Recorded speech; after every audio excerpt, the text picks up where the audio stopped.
දැන් අපි The Lost World section එකට යන්න හදන්නේ. මේකට අපිට Cloud Forest එකේ උඩටම යන්න වෙනවා lift එකෙන්.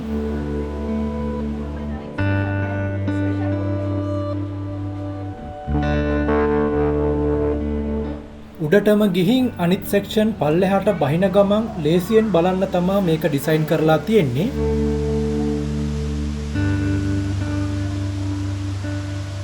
මෙතනින් වමට ගියාම තමයි The Lost World එක තියෙන්නේ.